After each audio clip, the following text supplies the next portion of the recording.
Well, I wasn't planning on doing yet another prototype video so soon, if at all, but something pretty huge was leaked online recently, and I wanted to share it with you guys today because I find it to be very fascinating. So this is the Pokemon Gold and Silver SpaceWorld 97 demo for the Game Boy. This is a very early demo version of Pokemon Gold and Silver that was initially unveiled to the public at Nintendo's SpaceWorld trade show in 1997. It differs greatly from the final release of Gold and Silver, as you would expect, considering this came out like 2 years before the final game. And this prototype features significant differences, everything from the design of the maps to a lot of the Pokemon designs. This demo features a lot of very early designs for some of the Gen 2 Pokemon, and it even contains some Pokemon that never made it into the final release. Now, the demo itself is very short. There's only 2 areas that you get to explore, but there's also a lot of unused maps, and this version of the ROM that I am playing has a debug mode, and using this debug mode we'll be able to war up to a lot of the unused maps, and the unused maps in particular are pretty interesting because they might actually be very early designs for some of the Sinnoh region cities. You know, the ones from Gen 4, Diamond, Pearl, and Platinum, nearly an entire decade after this demo came out. So the first thing that I want to show off to you guys is the intro, because the intro differs greatly from what you see in the final game. You still have the Game Freak logo,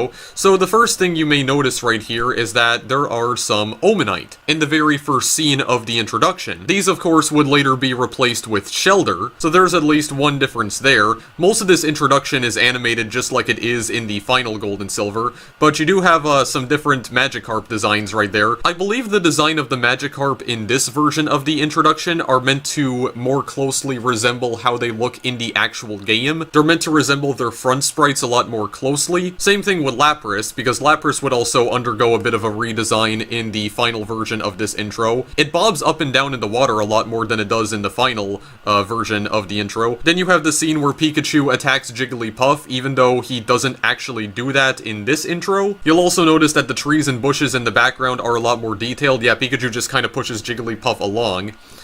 And some of the starter Pokemon in this version of the game are actually missing, so instead, it shows Blastoise and Venusaur in the intro, and also Charizard's animation here is a little bit different as well.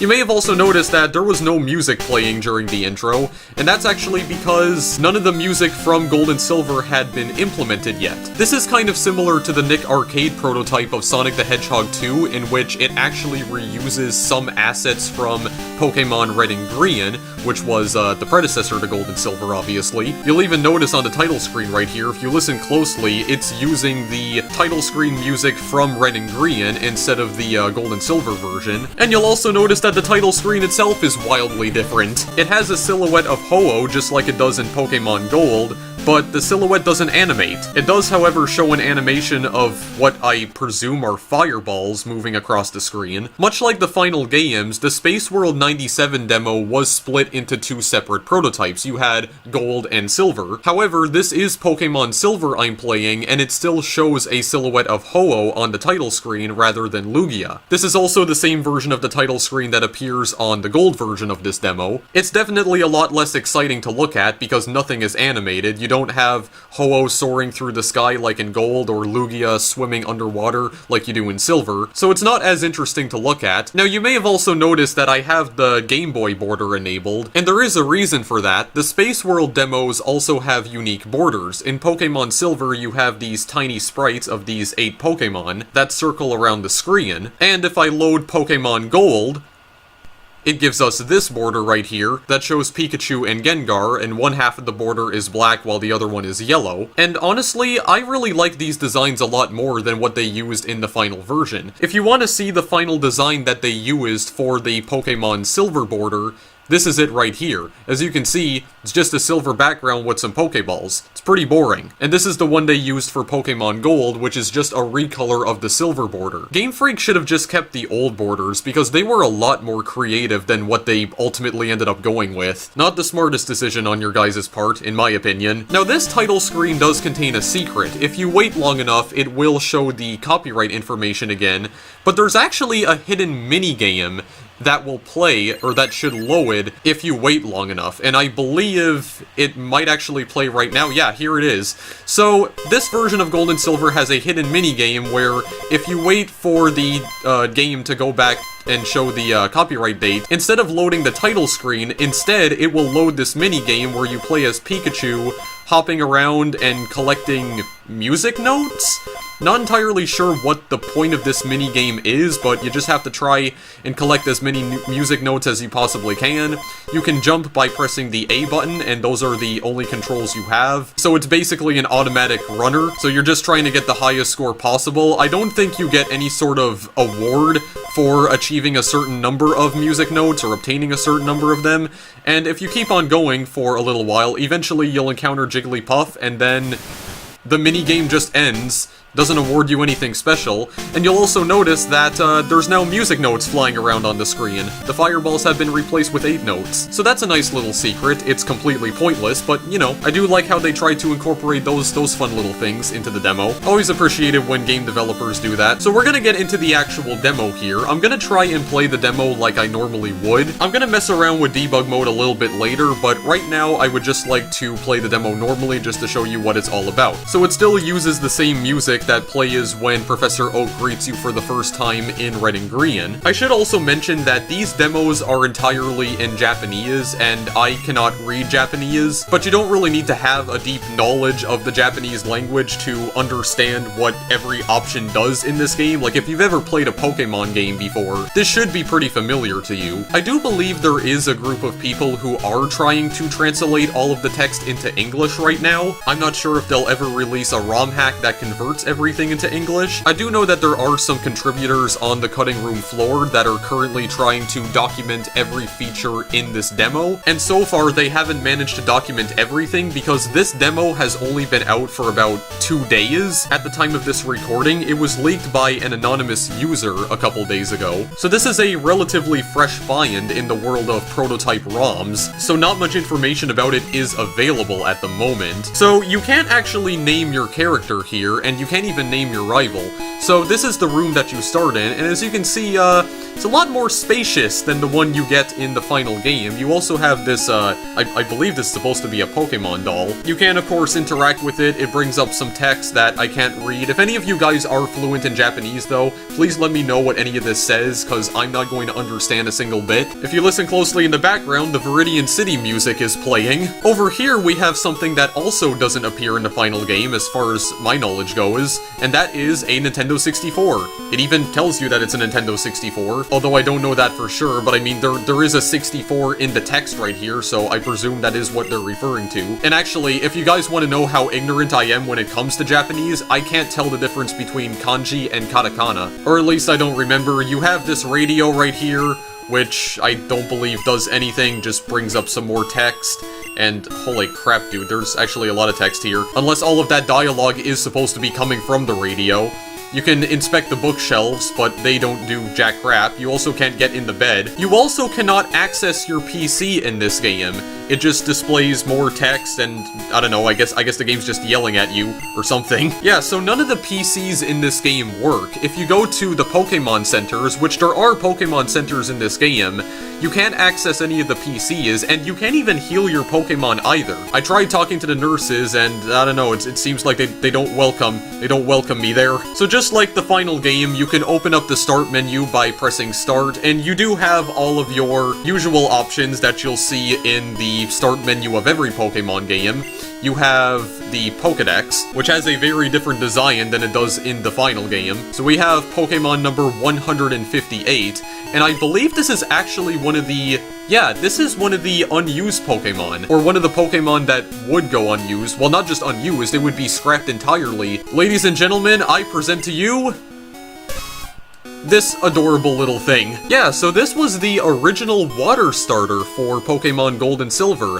Very different than what we ended up getting, which was Totodile, of course. Now, I did mention a few minutes ago that a lot of the starter Pokemon are not available in this game. And what I meant by that was the starter Pokemon we ended up getting in the final game, which were Cyndaquil and Totodile, they don't exist in this version of Gold and Silver. They're missing entirely, as are their evolutionary lines. Chikorita is in this game, thankfully. However, in this demo, you're not allowed to choose your starter Pokemon. It assigns you a random one from the very beginning. When you begin a new game, it will assign you either Chikorita or one of the 2 early starters. Now, the reason why I don't mention their names is because they don't have official English names, because they never made it into an official Pokemon game, just the demo. They do have Japanese names, but like I said, I can't read them. But according to what I read on the cutting room floor, I believe this little guy's name is pronounced Karusu, probably butchering that pronunciation into tiny little bite-sized pieces, but you can view its stats, and the layout is very different than the final game. It still shows you its gender and also the amount of experience points it has. For some reason, it starts at level 8, whereas in the final game, all of your starters begin at level 5. Not really sure what that's all about. It still shows you the amount of experience you have to obtain until your Pokemon advances to the next level, so we need 105 experience points to reach level 9. But according to the cutting room floor, you can't level up your starter Pokemon in this demo. However, I think I pretty much confirmed that this is not true, because I played this demo quite a bit off screen, and I was able to level up my starters. They leveled up just like they normally would. The only difference with leveling up in this game is that the experience bar doesn't animate like it does in the final. So let's say I win a battle and it gives me enough experience that it brings the bar to the halfway point, but instead of slowly moving to the middle, it jumps to that point immediately. It makes it there within a single frame, so there's no animation at all. You can also view its moveset. I'm not sure what moves it has, but I presume they're water type. I never actually used this starter off screen because the game never lent it to me, so I'm not fully sure what its movesets are, but I presume it's water type. I mean, it's very clearly water type, but I just don't know what its moves are because, again, I can't read Japanese. This menu right here, you can view your items, and it does give you some healing items. This 10 item stack right here contains potions. You can tell because the description has a 20 in it. It's telling you that they replenish 20 HP. Of course, you'll know exactly what the potions do if you have played a Pokemon game before. I'm not entirely sure what any of these items are. I believe one of these items are Pokeballs. I think this 5 item stack right here might be the Pokeballs. This other 10 item stack below the potions, not sure what that could be, and these tiny stacks of just 1 item, really not sure. This menu displays your trainer card, shows you the amount of money you have, but money is irrelevant in this demo because you can't purchase anything from shops. This menu just allows you to configure some options. For instance, you can customize the text borders if you want to, which I believe you can also do in the final. I believe one of these options configures the text speed. Another thing that differs from the final game is the Phaedo Transition when you're switching between maps. So we go downstairs, we have this gradual fade-out animation, but it also fades in, which I don't believe it does in the final release. Like, when you're leaving a map, it fades out, but when you're entering a new one, it just kind of pops up instantly. So the transition for when you're leaving a map is very smooth in the final game, but for when you're entering a map, it's very sudden. Of course, this issue was rectified in Generation 3, but that's something I never really appreciated about the Gen 1 and 2 Pokemon games. Like, the maps just appearing very suddenly when you're entering a new one. Like, why couldn't they have just kept this, like, very smooth transition? You have a nice fade in and fade out. Why didn't Game Freak just keep this?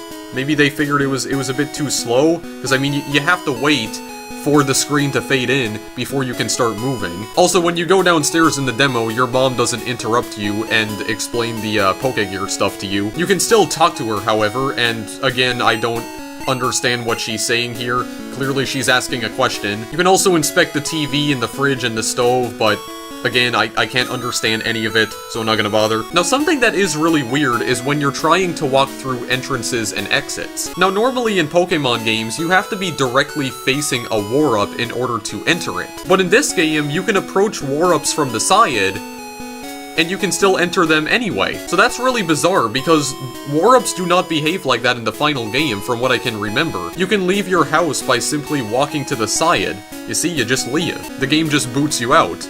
And that can be kind of annoying, though, because, like, when I walk to the side over here, yeah, it still kicks me out anyway. So I guess if there's at least one thing I'm glad they fixed in the final game. So here's the early New Bark Town, or as it's known in this prototype, Silent Hill.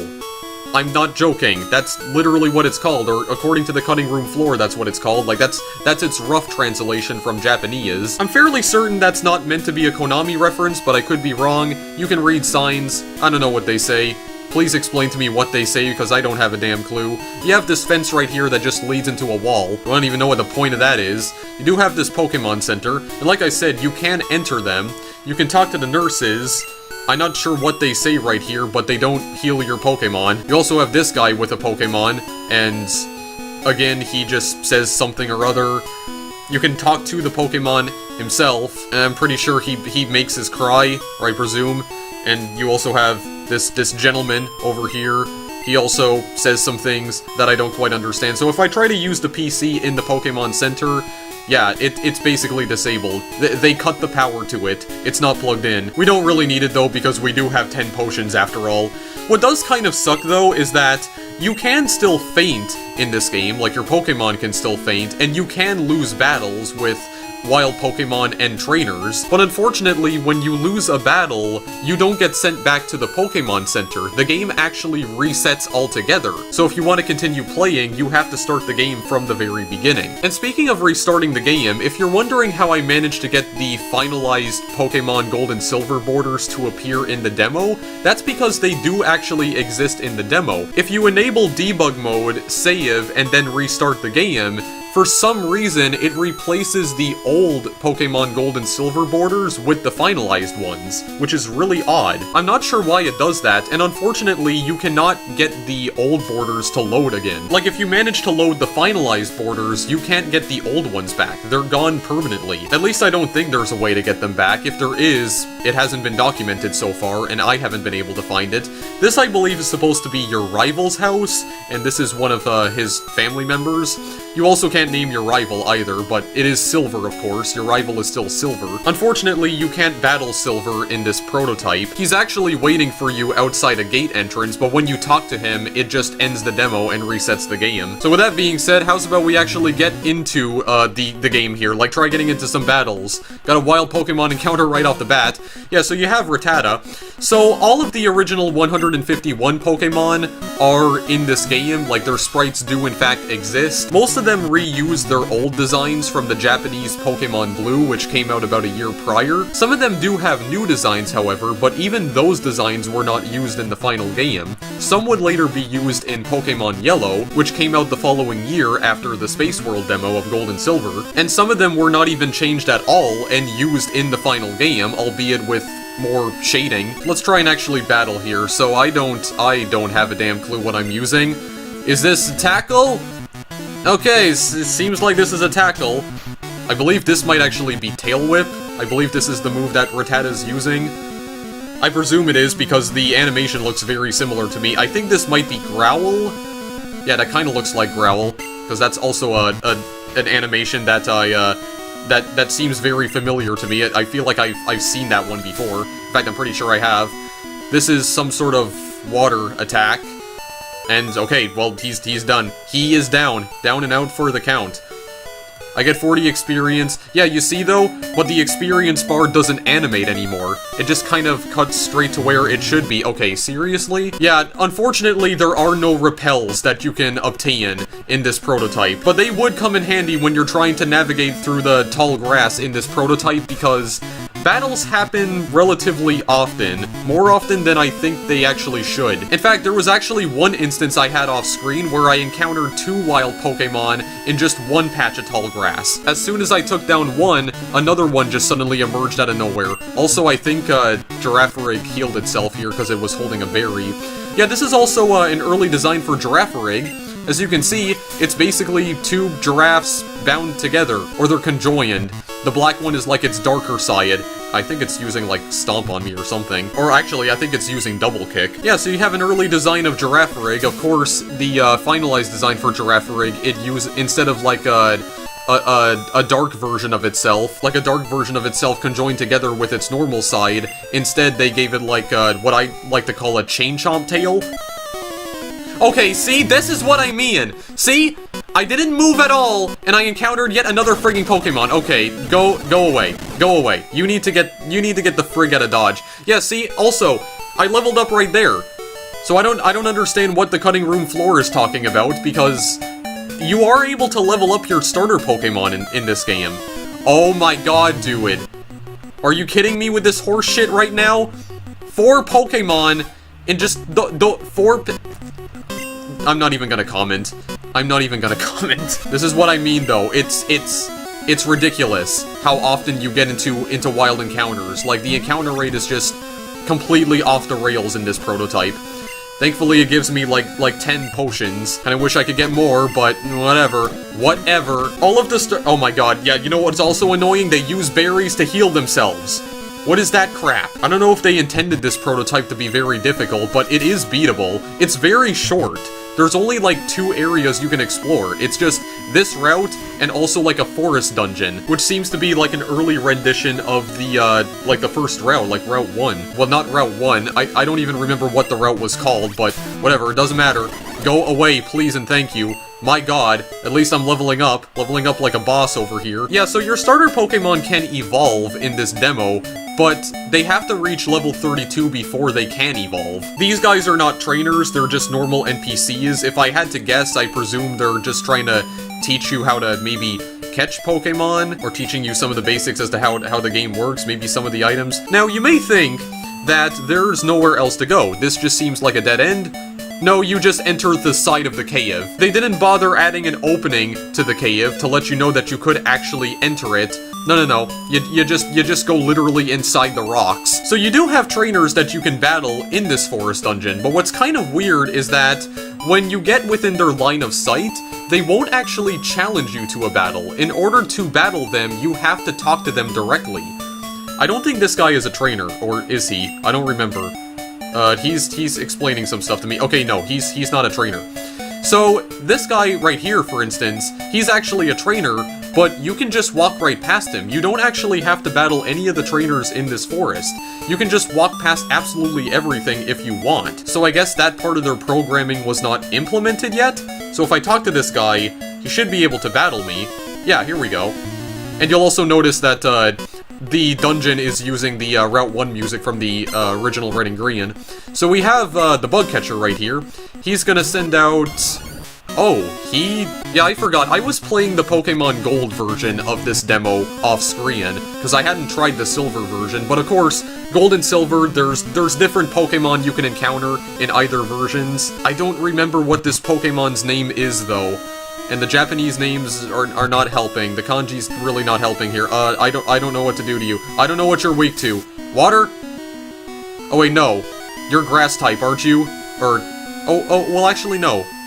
I think... Okay, what the hell are you even using here? I don't know what this is. Am I asleep? I think he gave me... Whoa, hello? What are you doing? Are you... Okay, yeah, I think he's, like, absorbing me. I think that's absorb, if I'm not mistaken. I presume he paralyzed me, but I can't tell, though. I don't know what any of this stuff means. I can't read this language. This might as well be, like, Babylonian hieroglyphics that I'm reading here. I know that makes, like, no sense whatsoever, but still, the point I'm trying to make is that it might as well be an alien language. But it doesn't matter. We defeated him. We defeated him anyway. Alright? We're done.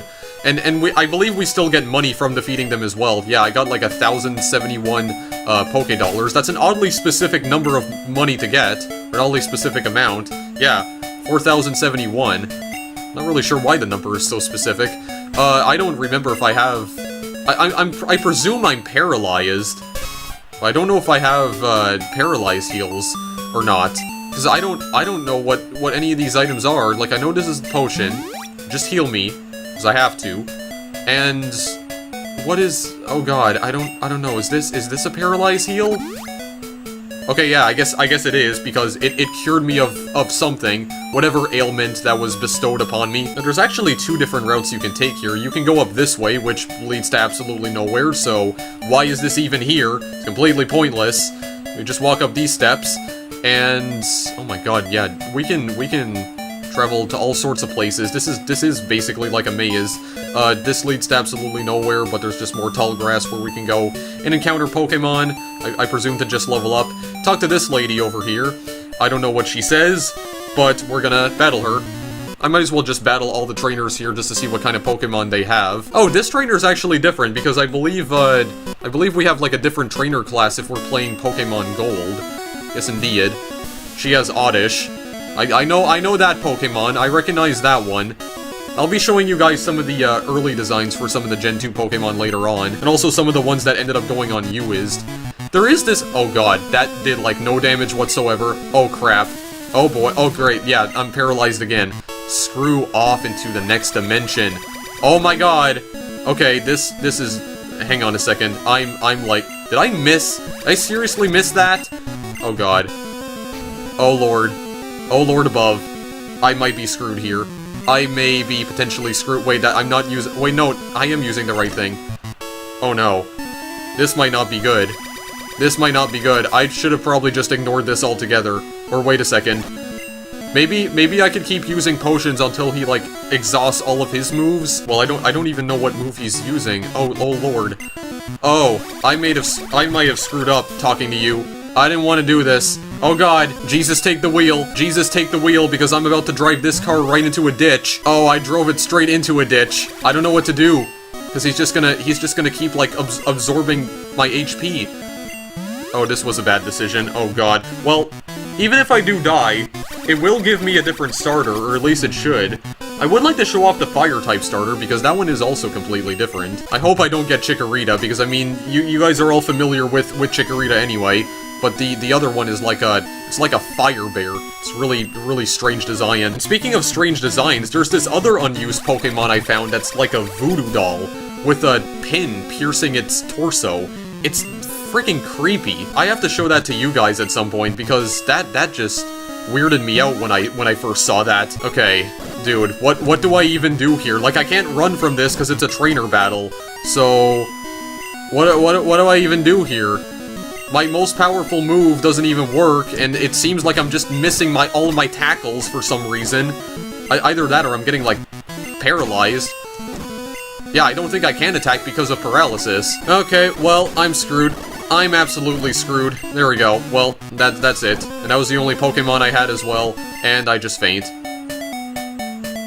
And then, as you can see, it displays that message, and then what happens after that is that the game just resets. Okay, so luckily, it did give me the other starter Pokemon that I was hoping to see. This is the Fire starter. Also, you have an early design for Meryl right here. Looks more like a bunny rabbit in this game. It's also pink, I'm not sure why. I guess Meryl was initially supposed to be pink? Not quite sure here, but I mean, I don't... well, yeah, we have Scratch. Oh wait, because that's gonna do a lot more damage. What is this other one? Oh, I think that one's actually Leer. Yeah, the one where they fire laser beams out of their eyes. I'm gonna try and level up just a little bit here, because I would like to try and beat this legitimately. I'm gonna need a little bit of strength.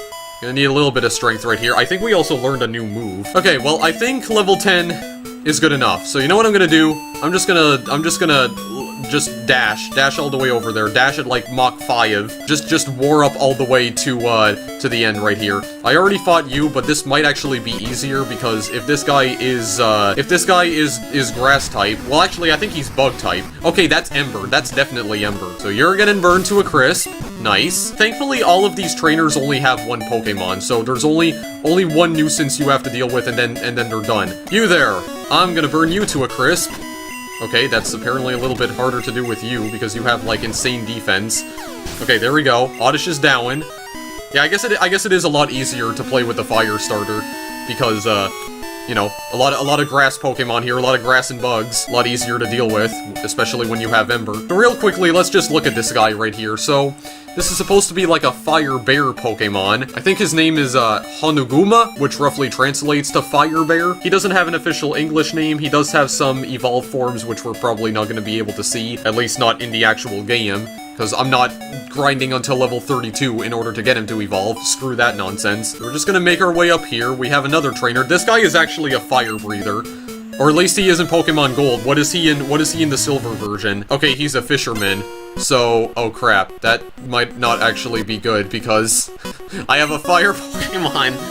I mean, I do have some Pokeballs that I could use to capture some others, but just trying to see if I could potentially complete this with just one. If I can't, then I can just skip all of these guys, so I mean, I can just go on my merry way anyway, and just ignore you altogether. As long as you don't use any water moves, then I might be okay, actually.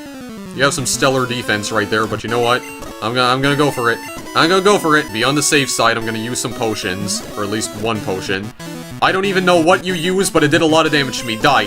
Okay, thank you. Good lord. Oh, I got a lot of experience from that too. There we go, level 12. Oh yeah, you may have also noticed that the fisherman is smoking a cigarette. That was actually censored in the North American version, for obvious reasons, because, you know, can't have any smoking characters in a kid's game, but I guess maybe that's not such a big issue in Japan. Actually, you know what, I'm gonna use another potion here, just to be on the safe side. I don't wanna, I wanna have, like, my full health here. I wanna have my full health going. I wanna go down this way. Well, I mean, I could go up here. Oh yeah, could I just avoid him altogether? Where exactly does this lead? Oh, it leads to absolutely nowhere. How about I just speed up the emulation here so we can get this show on the road a lot quicker? That also leads to nowhere. You there! Fight me, please! So I can burn all your Pokemon to a crisp. Burn it all down to the ground. Burn this entire frickin' forest down with Ember. Okay, I think that's Lediba, if I'm not mistaken. Not sure why it's green in this game, but I mean, this is running on the original Game Boy and not the Game Boy Color, which is probably why all the colors look like this. Oh yeah, this I think that move it just used can cause me to flinch, if I'm not mistaken. Yeah, that one right there. But okay, yeah, it's just dead. It's only level 9 as well. I just realized. So yeah, get out of here. Get out of here, please. Oh my god, I leveled up again. Alright, so there's that other bug catcher down. Once again, got an oddly specific amount of Poké Dollars, 1,377. Thankfully, there is a way to run faster with debug mode, so this won't be as agonizing to do when I get that enabled. We also have this one trainer that we have to fight before we leave the forest, so we'll just go and take him on. You'll also notice that this animation is also kind of unique to this prototype as well. Oh, he's is he a runner? Swimmer? What was the name of this class again? I don't even remember. It's been so long since I played a Pokemon game. Not only that, it's been a long time since I covered a Pokemon game on my channel. That's kind of why I wanted to play this. Like one of the reasons why, because it's just been a while since I made like any sort of Pokemon video. Really wanted to revisit this. Like it's been a while since I made a video covering like any sort of official Pokemon game. Like, there was Pokemon Uranium. It's only been, like, maybe a year since I last played that, and by the way, I have no plans on bringing that series back. I have no interest, honestly. I think I'm pretty much done with Uranium, at least for now. Maybe by some miracle, I'll bring it back, but yeah, I don't really have any real interest. Also, that was just absolutely pathetic. I don't even know what the heck happened there, but yeah, just get out of here. Just get out of here. Crushed all his dreams and his ambitions. Yeah, you also have some trees that you could potentially cut, but since none of your Pokemon can learn cut naturally in the demo, you can't actually cut those trees down. At least I don't think you can. Probably by hacking the game you could, but not through normal means when you're just playing the demo normally. I'm just gonna heal very quickly. There is one last trainer that we battle here. This trainer right here is essentially the final boss of both the Gold and Silver prototypes. So, let's take her on. Let's bring her on down. Okay, yeah, so she's actually the same class type as she is in Pokemon Gold. Does she have the same Pokemon, though? That's the question. No, she doesn't. She has Jigglypuff. I don't remember who she used in the, in Gold. Alright, well, burn you to a crisp. I know you're a little bit tanky. Yeah, you definitely are. Wait, what is that? Are you... Oh, is it using Taunt? Yeah, I think it is, because I can only use, yeah, I can only use Ember now. Okay, well, good. I mean, that's still doing a lot of damage anyway. You're not doing jack crap to me. You can still get, like, critical hits even in the demo version. Oh, come on, he has, like, a sliver of health left. Get out of here. You're gonna force me to use Ember anyway. So, it's only gonna be detrimental to you in the long run. There we go, level 14. That's pretty much where we're gonna end it. There we go. Final boss of this prototype was Jigglypuff. There you are. 1,530 Poké Dollars. How much money do I have right now? 10,000. Okay, almost exactly 10,000. Well, that's a pretty good number to leave it on. So then here comes Silver. Well, actually, hang on a second. Can I go to the sides? No, there's absolutely nothing here. So then we have Silver. Yeah, we can't go past him either. So he just says, well, I don't know what he says here, but this is basically the end of the demo. This is the end right here, and yeah. When you talk to him, well, he kind of forces you to talk to him, then the game just resets, and that's about it. And there you have it, guys. We beat the 1997 SpaceWorld demo of Pokemon Silver. That's it. So now I'm going to show off some debug mode features. So if you press the select button on the title screen, it will bring up the debug menu. Now, all of these options are in Japanese, but I'm pretty sure I know what all of these do. Does this just return to the main menu? Oh, okay, actually, no, this doesn't. So this menu right here brings up the Pokegear screen, and this is where you can view the town map. The town map looks very different in this prototype. I believe it's supposed to be modeled after Japan itself, so you're basically exploring the entirety of Japan in this prototype.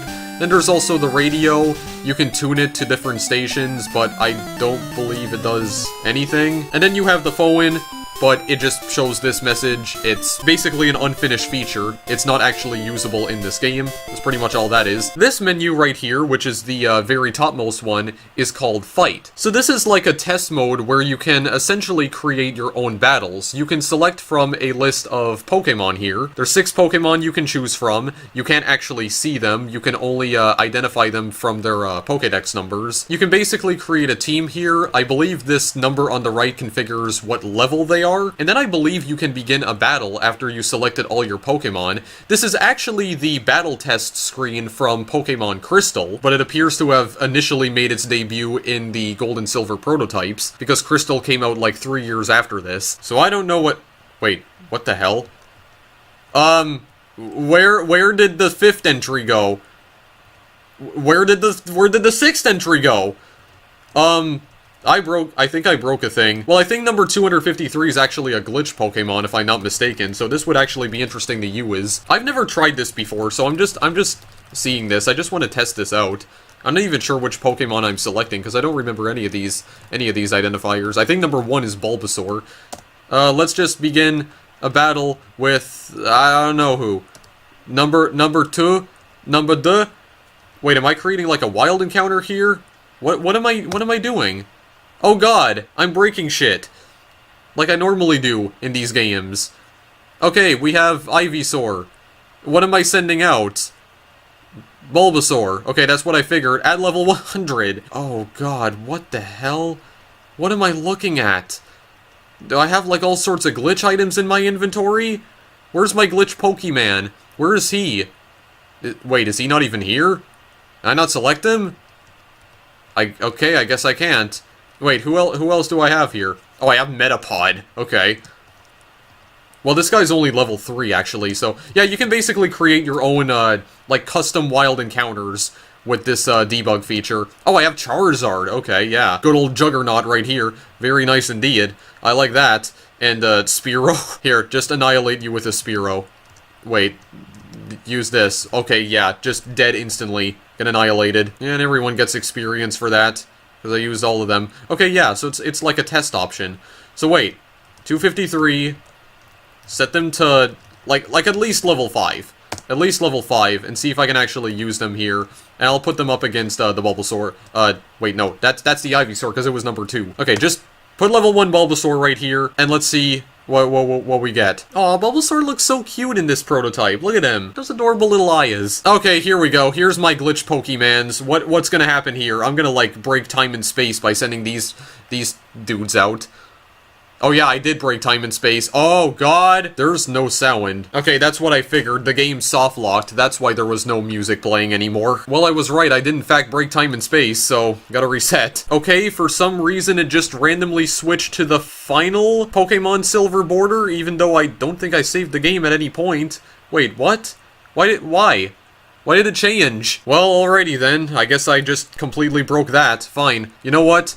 Let's switch to Pokemon Gold. I would like to use this border for a little while. The debug mode still works like it does in Silver, so let's go with this. Now I believe this option right here is a sound test. Yes, this is a sound test right here, and unfortunately, it doesn't work. You can select from some different options, which I presume are all of the tracks, like all of the music tracks in the game, but as I mentioned before, none of the final Gold and Silver tracks were implemented in this demo. It reuses music from Red and Green, and when you press the A button, or even the start button, it doesn't do anything. It doesn't perform any action, and the only music you hear is the title screen music. That's unfortunate. Moving on from that, this is... I believe this is... oh god, I don't know what this is, actually. Is this supposed to be like some sort of Pokegear functionality, or it's supposed to edit something with your Pokegear? Oh god, I don't remember what this is. 15. Oh, actually, I know what this is. This is a collection of mini-games. Yeah, so there's also a bunch of mini-games that you could access in these demos. This, I believe, is, Picross? If I'm not mistaken? So what you have to do is that you have to rearrange all the tiles in order to form the final image. I didn't play this off-screen, though, because I didn't bother accessing it because I didn't have any interest. But yeah, right here you have to form the final image, and, oh god, yeah, the controls are inverted, actually. It's that little gray block you're controlling. It moves to the right when you try to press down left on the D-pad. That's kind of confusing. Well, actually, no, this is not Picross. This is just some sort of tile matching game. I'm gonna show off actual Picross here in just a moment. I'm gonna have to reset the game in order to do this, though. Please don't change. Okay, thank god, it didn't change. Yeah, so this option is a collection of mini-games. I don't know what the Picross option is. This one right here is, poker. Yeah, you're playing poker in Pokemon. Pokermon. I'm not even sure how this works. I just messed around with this a bit off screen, but I think you have to create, like, pairs. Gotta create, pairs of cards here. Like, I have 2 Jigglypuff. I'm gonna get rid of the other 3 for now. And what am I gonna get? Wait, how do I do this again? Okay, I don't know what I got. I'm not sure if I even won. I'm gonna bet 10 Poké-Dollars. Oh god, I have 3 Porygons. Actually, get rid of these 2. Did I do anything? No, it didn't do jack crap. Okay, well, I don't understand. I don't understand how this works. Wait, let's get rid of that one. Ah, damn it. Yeah, I have no idea how to play this. I don't even know how to play actual poker. Holy crap, boys! 4 of a kind? Do I get anything for that? I guess I don't. I didn't win anything. I thought maybe. I had like 4 oddish cards. I thought that would have awarded me something, but I guess not. Okay, screw that minigame. So then this right here is a memory game. Now what's interesting is that this minigame is actually intact in the final release of Gold and Silver, and also Crystal, I think. It's a bit more broken in those versions, and I think the only way you can access it in Gold and Silver is through hacking the game, or using arbitrary code execution with the coin case. But basically it's a memory game, and you have to uncover the tiles, you have to remember where all of the items are. And, okay, well that was pretty lucky because they were right, below each other. So, for instance, I already know where these 2 tiles are. Very nice indeed. Yeah, it only gives you like 5 guesses to find everything, so I'm not sure how this would even be possible. Yeah, there we are. Very nice. So we got 3 of them. We were able to match 3 of them. And what exactly did we get from that? Yeah, it shows all of the other results right here. I'm not even sure what that did. So yeah, you just gotta match the tiles. That's pretty much it. Okay, hang on a second. I found some stuff right here. There we go, very nice. Got Jigglypuff, or at least well, actually, no, that looks more like Clefable. Yeah, it's just a memory matching game. I have no idea how you would be able to clear the entire board if it only gives you 5 turns. Yeah, I'm not gonna play that anymore.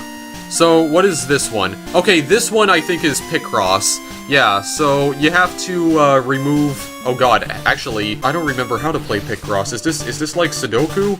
Oh god, this is kind of reminding me of Square Cells. What is this? What is this hot garbage? I don't understand what I'm doing. Is there even any sound effects coming from this? No, there isn't. It's just the intro music. Whoa, what exactly am I doing? Okay, I guess I have to, like... Wait, do I have to, like, uncover the numbers? Or is this Picross? Is this what I'm even thinking of? Oh, I think you know what I have to do. I have to form... Do I have to form the image on the top? Up there? Like the one with the trainer? Just staring blankly at a wall? Does that image change, though, every time I reload that minigame? Hang on, I wanna try something out here. No, it doesn't change, but the numbers do. I guess it's like randomized, but I don't understand what I'm doing. Oh, okay, I can place like little X's on top of the squares as well? Am I playing frigging Minesweeper? What is going on? I don't understand this. Screw that. I'm not gonna bother with that anymore, because I don't know what I'm doing there. I have no clue what that even is. And then the last one. This one is just slots, yeah. So this is where you just play slots, and the number at the top left-hand corner shows which mode the slot machine is currently in. Depending on which mode is in, it'll give you different results, basically showing you what you'll win. Like it pretty much predicts what you'll win, is what I'm trying to say. Yeah, you got some credits, and you can win some things. Yeah, you gotta win the Squirtles. Win the Squirtles, you got 10 credits. You get the lucky 7s. Hopefully you can get the lucky 7s. I think in order to obtain the lucky 7s, the mode has to be 0. See if I can actually get it here, because I mean, this goes off on a random number generator, so I don't know about this. Oh my god, hang on a second. What the hell? I'm sorry, I've never seen this before. Stop! Oh my lord! Holy crap. I got the lucky 7s. I got 300 coins. Payday. Oh my god, I've never been able to do that in the slot machines before. Good lord. Okay, I guess it is still possible to get lucky 7s on mode 65. I thought it had to be 0 though, for you to be like guaranteed. Never mind then. That's incredible how I even managed to accomplish that. Okay, let's go. What is this option? Okay, so this one is the sprite viewer. So this allows you to view the sprites of any Pokemon in the game. So what we want to do is that we're going to want to scroll down all the way to the Gen 2 Pokemon, because, you know, you're all familiar with the Gen 1 Pokemon anyway. They're all in here. It's kind of boring, honestly, just looking at their sprites, because they're not all that interesting. I mean, Mew's sprite is kind of different in this game, because his back sprite looks like it's running somewhere, and its front sprite looks, it looks rather sad. I'm getting weird vibes from those eyes. Those eyes are saying, like, why? Why would you do this? Ugh, it's making me uncomfortable. I don't like it. Get out of here, please. I don't want to see Mew looking like that. That just looks depressing. So of course you have Chikorita. Chikorita looks pretty much the same as it does in the final game. Yeah, then you have the unused Pokemon. So you see its front and back sprites. This is what it eventually evolves into. Yeah, kind of resembles Arcanine, at least to me, it does. Yeah, grow some hair, grow some flame hair. And then this is its final evolution. Again, it's just a giant bear, like a dynamite bear. I mean, that doesn't really look like that much of a bear to me. Yeah, this adorable little monster. This is what it evolves into. I think this guy's Japanese name is Aqua. And then his final evolved form. Oh god, that looks a lot more terrifying than I thought it would.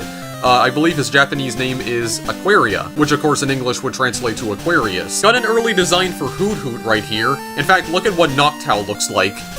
Yeah, look at this. Apparently Noctowl was still going to have just one leg.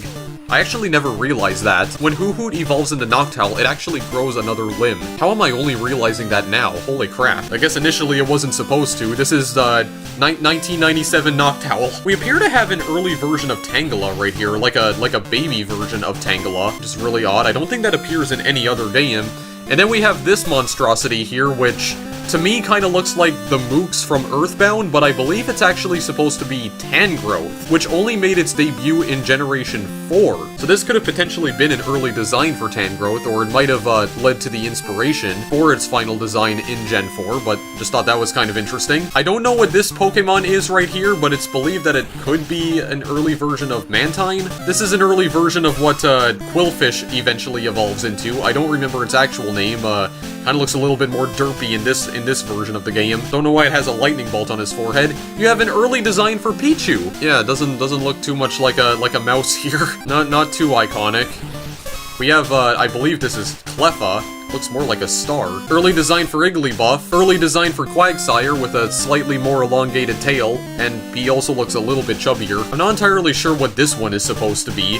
I think this was one of the Pokemon that were scrapped altogether, basically a fish. What it evolves into is really strange though. It's like a shark that had its body cut in half, and it has like a hook on its back, and there's an anchor attached to it? What were you even thinking with this one, Game Freak? Good god. And then you have this derpy-looking abomination. Apparently its Japanese name translates to grotesque, which, yeah, that very accurately describes this. It looks like it has 3 cigarettes attached to its tail. Am I the only one who notices that? This is an early design for a baby version of Doduo. Very cute. I'm not entirely sure where the 2 legs are coming from, because there's like 3 of them. Well, actually, no, that doesn't make any sense, because Doduo has 3 heads normally. So no, they're all conjoined. I forgot about that. I think this is like an early Sunflora, if I'm not mistaken. Oh god, that just looks hideous. Get it out of my face. Early Fanpy looks a lot more adorable than it eventually became. Not that Phanpy doesn't look adorable like the official design for it, but just looked a lot cuter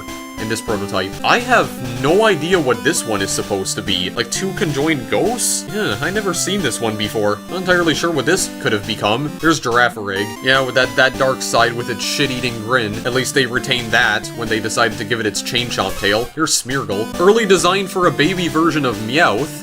Not entirely sure what those little orbs are floating above its head. Not only that, but they don't even appear on its back sprite, which is odd. Not entirely sure what this is, but I believe this is another unused Pokemon, or a Pokemon that would eventually be scrapped. It doesn't appear in Generation 2 at all. It has a bell attached to its tail, and also around its neck. And this is, I believe, what it evolves into. Yes, indeed. It grows an actual bell around its tail. This is an early version of Politoed. Looked more like an actual frog. Okay, I guess number 201 is missing, no, because it does this when I load it. Yeah. Glitch Pokemon. Early version of Espeon, and I don't remember, does Espeon normally have 2 tails? I thought it only had 1 tail. Huh, maybe I'm remembering that incorrectly. Unless maybe its initial design did have 2 tails, maybe that was changed. Early design for Umbreon, lot sinister looking. It doesn't even look like it has pupils. So this one's kind of interesting. This is supposed to be Slowking Shell. Doesn't seem to be related to the Slowking or Shelter line in any way, shape, or form, though, but that's kind of interesting. I don't know what this little thing is, like Baby Muck? I have no clue. This is Octillery, back when it used to look more like an actual tank. Early version of Hitmontop. Oh god, what am I even looking at? Does it have like 3 feet? I can't even tell where its eyes are. Got an early design for Hoppip, and this one is kind of interesting, because you know what this reminds me of?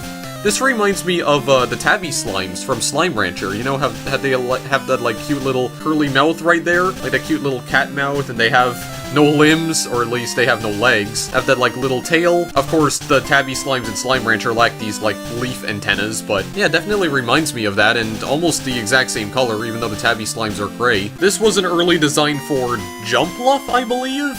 Again, it looks very similar to the Tabby Slimes from Slime Rancher, except it has like a giant lump of cotton on its head. Early design for Smoochum. Early design for Bellossom. Personally, I prefer to call this one Black Bellossom, so make it this what you wish. I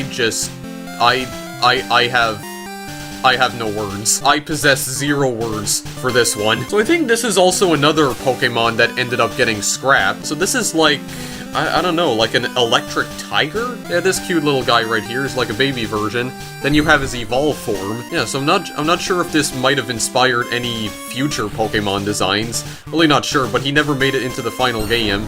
I don't have a damn clue what this is. Okay, so here's that really creepy, like, voodoo doll Pokemon I was talking about. So, it's basically a doll. Like, look at this giant pin! Just piercing its stomach. What is that? That's awfully dark for a Pokemon game, if you ask me. What is this? Is this like an early design for Chansey? It has a giant heart on its head. It's almost like it's protruding from its actual head. Like its head is cut open and its heart is just like sticking out of it. Is that his brain? Is Chansey's brain its heart? What even is this design? That's just unreal. This is an early version of Scizor, back when it used to look more like Scyther. Okay, I'm not even gonna... No thank you, that's just... No. That's too creepy for my liking. This is what it evolves into. I feel like this might be another one of the Pokemon that were left out, because I don't remember seeing a Pokemon like this in my entire life. This is an early design for Porygon 2, so you can see he looks a lot more like a lion. Apparently, Porygon 2's original design was modeled after a Japanese fast food mascot. This mascot was known as Pondalion. He was the mascot for Mr. Donut. Why Game Freak initially chose to model Porygon 2 after a lion is beyond my comprehension. Maybe this was meant to be like a placeholder design, but eventually this design was scrapped, and Porygon 2 today actually looks like Porygon. I don't know why they decided to go with this. I presume this is like Licky Tongue? What in God's name? Just what in God's name? His tongue looks like a freaking fruit roll-up. Obviously, we have Steelix. He looks exactly as he does in the final game. Early version of Kingdra. Early version of God knows what, but it has, like, Super Saiyan hair, so that's cool, I guess. Okay, what even is this hair design? It's like a horse, but it has... What even is that hair? That's some odd style. Really, who the hell does your hair? Early version of Ho-Oh. Early version of Togepi. Of course, it doesn't have an evolved form in this game. Not this early in the series. Don't know why its egg looks so, darker. Like has such dark shading on it. This is Snobol. What's kind of interesting is that Snobol can only appear as a female, or you can only encounter it as a female in the demo. You can encounter it as both genders in the full game. Don't have a clue what this is, but I presume this is Apom, because it has like a hand tail. Yeah, this might have actually been Apom. I think this might have been an early version of Leafeon, if I'm not mistaken. And yeah, that's pretty much everything, guys. We got down to like the very bottom of the list. So last but not least, we can actually use debug mode in the main game. And there are some interesting features we can mess around with here. So what exactly can you do with debug mode in the actual game? Well, first of all, you can run twice as fast if you hold down the B button. You also ignore collision altogether when you're doing this, as long as you're holding down B. As you can see, you can just run right through walls. You can run right through solid objects, just run through everything. Now what is interesting is that there is an anti-crash measure programmed into this demo. If you try to leave the boundaries of the map that you are in, you get bounced off of an invisible barrier. I presume this was implemented in order to prevent crashes, because normally, when you go out of bounds in a Pokemon map in the Gen 1 and 2 games in particular, the game tends to crash, because usually it attempts to load a map that doesn't actually exist, and that's why it crashes. What's also interesting is that your character is not completely stunned when you run into the barrier. You can still reorient yourself even when you're in the air, so you can perform like 360s. Yeah, there we go. Look at that. Look at this. Look at these moves. Performing 360s while I'm standing still as a statue. How do I do it? So if you press B and start, that will open up the debug menu. So there's 3 different pages of debug options that you can scroll through. I'm gonna try and get some of these out of the way. So this one right here is a war-up option. This will allow you to war up to some of the unused areas. There's quite a bit of them to see here, and we'll get into that in just a moment, but I'm going to ignore this for now, because I want to try showing off some of the other debug mechanics. This option right here allows you to view character sprites, and you can select from a pretty large list of sprites here. Now one thing that's pretty cool about this feature is that any sprite you're viewing can be spawned into the overworld, and whatever sprite you spawn will actually follow you around, similar to how Pikachu follows you around in Pokemon Yellow. And also keep in mind too that Pokemon Yellow hadn't even been released yet when this demo was initially unveiled, so this is almost like an early version of this mechanic. So if you go to entry number 5, you can view Professor Oak sprites, and if you move in a certain direction, like if you press any direction on the D-pad, the sprite will begin animating, so you can view its walking animation. So in order to spawn it into the overworld, all you have to do is press the A button. It gives you a prompt. It says, "Are you sure you want to do this?" You press yes again, pressing the A button, and it'll spawn the sprite into the game. And now you have Professor Oak following you around, so he's tagging along with you for the journey. And he follows you around everywhere. He never leaves, so you're literally going on an entire Pokemon journey with Professor Oak at your side. Unfortunately, he cannot actually fight for you because he has no Pokemon of his own, but it is pretty interesting how you can spawn NPCs and they actually follow behind you. It's pretty cool. You can spawn like a partner in, and you can do this with like any sprite in the game as well. And when you're running around, he will also follow you. Sometimes he has a bit of a difficult time catching up, as you can see. Now the debug menu does allow us to use our PC, and there should be a menu here. This is not the menu, but this also gives me an opportunity to show off something pretty unique. So you have 4 different modes of transportation in this game. The normal one is walking, of course, and this first option up here will enable you to walk, which is what we're already doing, so we're not going to bother choosing it. The second option will cause us to get on our bike. The bikes are not particularly useful in this demo, because as you can see, they move at the exact same rate as an NPC walking normally. So their actual functionality had not yet been implemented into the game. They just move at the normal walking speed. Of course, you can hold down B in order to get the original speed that's supposed to be at. Of course, you ignore all collision. Now, the third option right here is pretty interesting. So this option will actually put your character on a skateboard. Oh, good lord, what the hell's going on? Okay, hang on, stop for a moment. Yeah, so as you can see, you are riding around on a skateboard. Pokemon Gold and Silver was going to have this additional mode of transportation where you'd be able to pick up a skateboard and ride around on it. It doesn't work properly in the demo though, because if you're not holding down the B button, your character will move on his own. As you can see, when I'm not holding anything, he just kind of does this. Sometimes he just moves to the right very slowly, and the skateboard ignores all collision altogether, so you don't even need to hold down the B button, and as you can see, yeah, you're just breaking absolutely everything. And then the final mode of transportation is surfing, but we can't use this if we're on land, and we're not going to use it anyway because, again, if you've played a Pokemon game before, you already know what swimming looks like. Although the sprite that's used in this demo more closely resembles the sprite that is used when you surf in the Gen 1 games. Looks like just a generic Pokemon sprite as opposed to the Lapras sprite. There are some Pokemon you can encounter in the water, but I believe it's all the same Pokemon that you normally encounter in tall grass. I actually managed to find a Rattata in one of the pools of water. Actually, you know what? I could demonstrate this here. I might as well. Let me try surfing here. Get on the water. Oh yeah, by the way, this is also kind of funny. Yeah, Oak just kind of, yeah, he just kind of walks along the water because apparently he's one of the disciples of Jesus Christ himself. He has Jesus powers. Learned this from the man himself, the man with the plan, the literal man with the plan. Okay, well, I don't know if you can actually encounter any wild Pokemon in this pond, because we are still in the main town, so maybe we gotta get into the forest dungeon in order to do this. I'm just gonna skip through all of this because I can. Yeah, so go into this pond over here, and we'll just roam around and see if we can get some encounters. Yeah, see? We found a Rattata in the water. It was just having a swim. Yeah, it basically uses the same Pokemon that you encounter in tall grass. Other than that, not really too different. Like, you even I don't know why, but you encounter Ekans in the water as well. I don't get that at all. So you got that, and then there's this menu right here, which just configures the time of day. It's like a Pokegear feature. I believe this 60 feature right here makes it so that the game cycles between day and night every 60 seconds. And then this 24 option reverts the time to its default 24-hour setting. Not sure what everything else does. I didn't bother messing around with this one because I didn't think it was that interesting. I do not know what this one is. Oh, this is the one where I can use the PC. Okay, so if I open up the PC, you do have an item in here, and it says 100. I'm not entirely sure what that is. I always thought this was a potion, or I initially thought this was a potion, but it says 100? Heal 100 points? I don't fully know what it could be, honestly. Then if I go to my Pokemon boxes, there are actually some Pokemon in here. Wait, am I even going to the right thing? Okay, well apparently I can't even use it anymore, so what is this?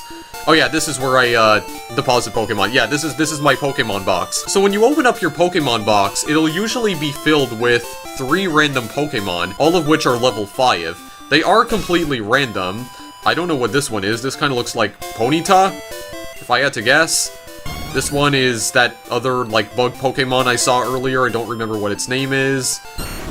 And also this monstrosity. The Pokemon you get are generally random though, because I also managed to get Mareep and 2 other Pokemon whose names I cannot remember. Oh, that's great, I corrupted the water. Nice. Better not take a swim in that unless I want to get myself transported to the 7th dimension. Then on the second page here, this is a shop. Normally you can't access shops in the game, which is why I said the money was completely useless. In debug mode, you have infinite money, so you can just go on a shopping spree. Okay, I definitely know what these are. This is a potion, super potion. This is a hyper potion. Yeah, the one that says 200.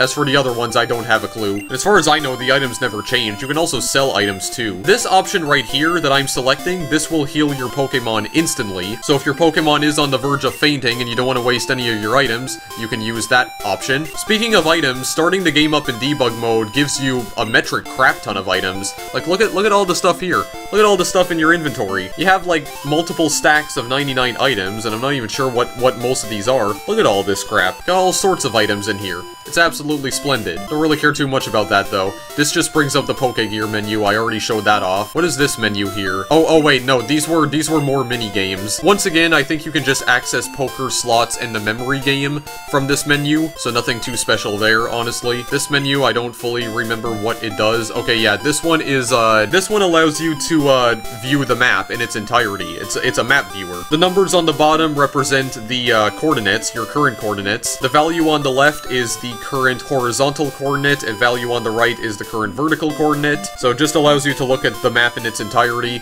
lets you know where the boundaries of the map are as well. Unfortunately, when you enter the mapper and then disable it, it kind of screws up the sprites of your character, or the character following behind you. As you can see, he turns into a crosshair. Thankfully, though, it can be fixed by simply spawning him back into the overworld again. This option right here on the third page, I think is supposed to show you all of the event flags. Like, you can set event flags and clear them, but if there are actual events on the map, it just closes the menu, and I can't actually use it here, and I don't even know how to use it anyway, so not gonna bother with that. This right here is a Vram Tester. It shows you all the sprites that are currently loaded into the game's memory. Pressing the D-pad sometimes allows you to view different screens, like you have a secondary screen right over here. All it really seems to do is corrupt the graphics though, so not really useful for anything unless you're curious as to which sprites are loaded or if you want to view the sprites. This setting right here will make it so that if you use teleport, this is the exact point on the map where you'll spawn. No one has managed to test that so far yet, so someone would have to try hacking teleport into the game just to make sure that it works. And then this one right here, I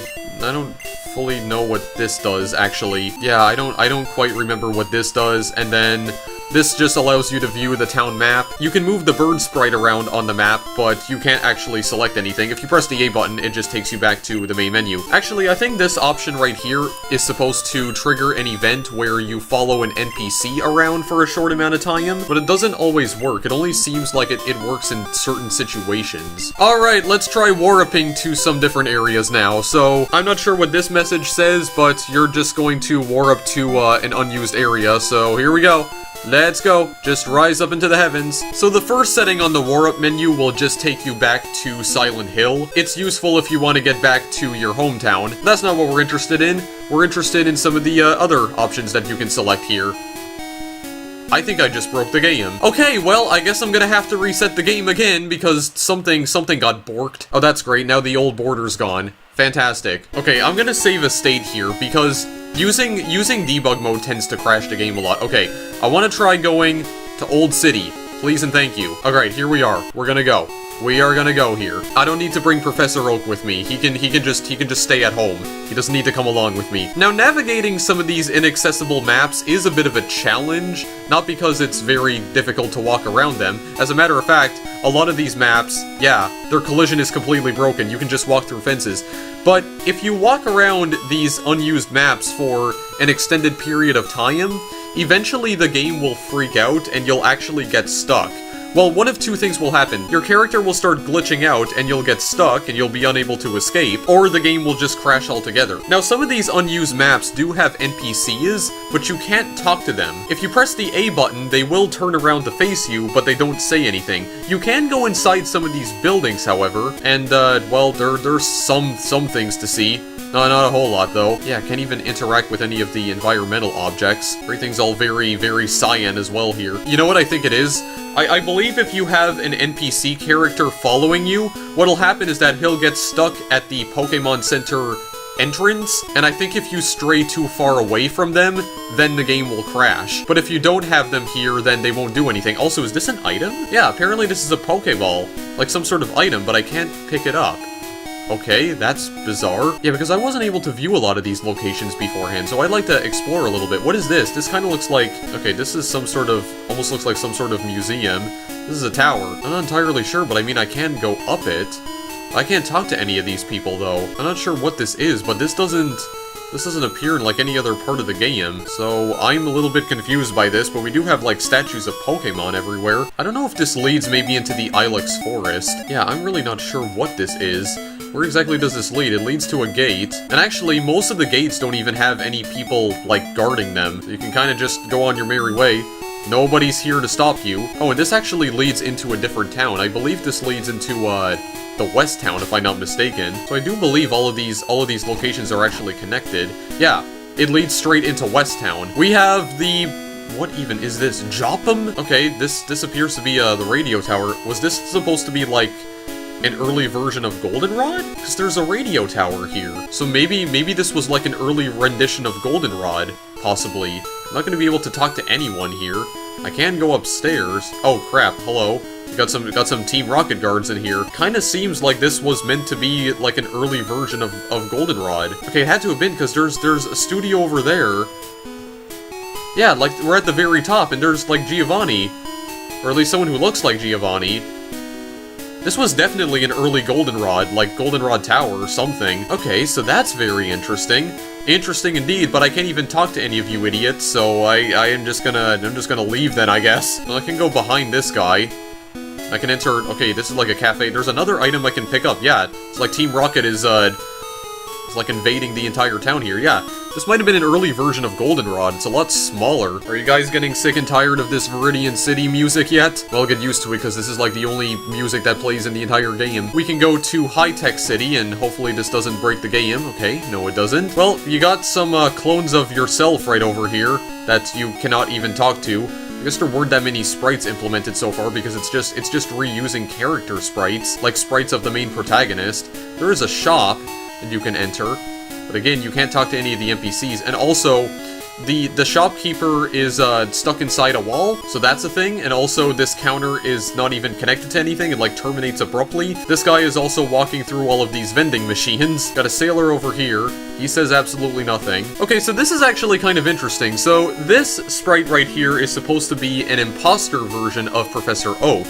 And this was a plot line that was going to be used for Pokemon Gold and Silver. It was later scrapped, but it was reused for the Game Boy version of the trading card game. It's kind of interesting that this sprite is even in the game, though. So this appears to be an aquarium. I haven't seen this before. Oh yeah, it is an aquarium. You look at fish. I can't talk to anything here. Got a Lapras statue. Okay, this is interesting. Yeah, I haven't seen any of this off screen. Got like some Pokemon in here. I wish I could communicate to some of these guys, but there's like no text boxes programmed for them whatsoever. Can't even read this sign, can I? No, I absolutely cannot. And then we go to Font City. This is what it roughly translates to. And we are going to see, well, not a whole lot. I mean, there is a bridge over here that leads to trees. I'm not sure why it's even there. You have this temple over here, though, and it appears to have Unknown on them. And you can actually walk up the temple, and as you can see, the waterfall actually slows you down, but you can't enter it. And that's the case with a lot of the cave entrances in this game, especially in the unused maps. You may have some cave entrances, but you can't go inside them.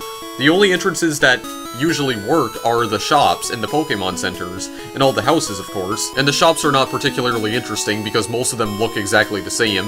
And you can't use the shops anyway, so... Got another guy with his Pokemon over here.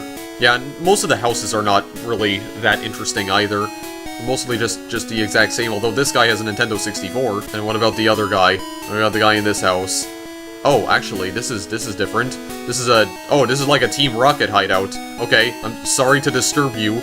I'll just be on my merry way. This leads to absolutely nowhere. Okay, cool. Good to know. So this is pretty much where everything terminates, right? Well, actually, yeah, there's this like maze of trees here. Wait, this kind of reminds me of something from Generation 1, actually. Like Generation 1's map. Hey, what is this? Where does this lead? Is this even like part of Gen 1? I'm kind of confused now. Okay, well, the next one we have is Birdon, so how about we just go all the way over here? Because there are some interesting sprites we can encounter. So you can see, we have a bunch of, like, dead trees over here. We also have some, like, old-school fences. They're just made out of, like, wood. We also have this structure here. You can't collide with the water. I don't really know what this is. These clearly look like cactuses.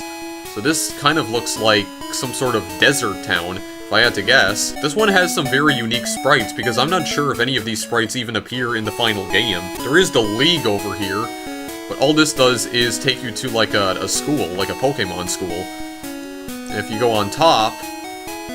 Oh, wait a second. There's an actual gym up here. Oh.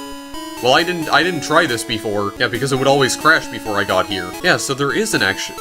Well, I mean, there's some sort of challenge up here. I don't know if it's a gym necessarily, but... Oh, wait, I can't even leave now. Yeah, I'm trapped up here. They locked the door on me. I can't talk to any of you, though. So that means... Yeah, that basically means I'm trapped. Also, these holes do not work either. Now, hopefully I can still teleport out of here. Please tell me I can. Yeah, okay, we can still teleport. So, now we're here in New Type. Now, New Type City is probably the most interesting map out of them all, because there's a possibility that this might actually be an early design for one of the Sinnoh region cities, specifically Canalave City, or Canalave. I have no clue how to pronounce it, but just to piss everyone off, I think I'm just gonna refer to it as Canalave for now. So it's believed that this map might actually be an early design for Canalave, or it might have inspired it in some way. Because you notice that there's this middle section with a bunch of water, and there's bridges that you can walk along in order to get across it, but the bridges appear to be placed in almost the same location as they are in Canalave. A lot of the positions of the houses and also the Pokemon Center are also very similar, and I can show this comparison image on screen right here just to show you guys just how similar it is. So yeah, it bears some striking similarities, doesn't it? Yeah, this kind of looks like a cafe. What, this guy over here is like using a Game Boy? You playing video games on the job? No, you should be serving these customers. I think I'm actually going to skip through some of these guys because some of them are actually not really that interesting. I'd specifically like to show you guys some of these cities that could potentially be early versions of some Gen 4 cities. Like this other one right here, which is called Blue Forest. This could potentially be an early design for Snow Point City, because as you can see, the entire ground is covered in snow. Well, it becomes a lot more apparent when you look at the rooftops of all the buildings, so there is definitely snow around these parts. Now, something that is interesting about Blue Forest in particular is that there are these holes scattered throughout the map. Now, you cannot fall down these holes. If you try to walk over them, all they do is push your character to the left. Not entirely sure what the purpose of that would have been, and there are more holes, like there's some other holes over this way. Yeah, there's like another set of 4. There's also this cave entrance right up here. Snow Point City also has a cave entrance, and it looks very similar to this one, but you can't go in it, unfortunately. Like I said, a lot of the cave entrances do not work here.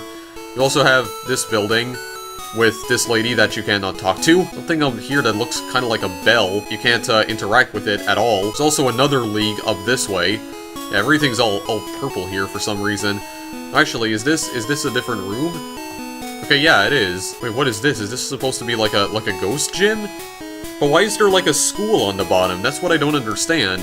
Unless this was not meant to be like an actual gym. Yeah, so this 15-18 right here, this just takes you to Route 15 and 18. They're not particularly interesting, though. The option I have highlighted right now will take you back to the forest dungeon near Silent Hill, but I've already showed you guys that, so not gonna bother doing that again. I think the last one that I will show off here is Northtown. This is also believed to be an early rendition of a Gen 4 city, once again, Snow Point. It is by far the tiniest unused map in the game. Again, you have rooftops covered in snow, you have collision that just doesn't work at all, you have another cave entrance right here, and this one more closely aligns with the cave entrance in Snow Point. As a matter of fact, take a look at this comparison image. Like, it looks incredibly similar to Snow Point, doesn't it? I don't know about you, but it seems a bit too similar to just be a coincidence. Maybe some of the designs in the Gen 4 games were originally planned to be used for Gen 2, but they were just like recycled or something. There's gotta be a reason why this looks so similar. Oh yeah, you definitely have to use Surf in order to get to here. I guess these are like vortexes. Okay, yeah, they do actually push me around.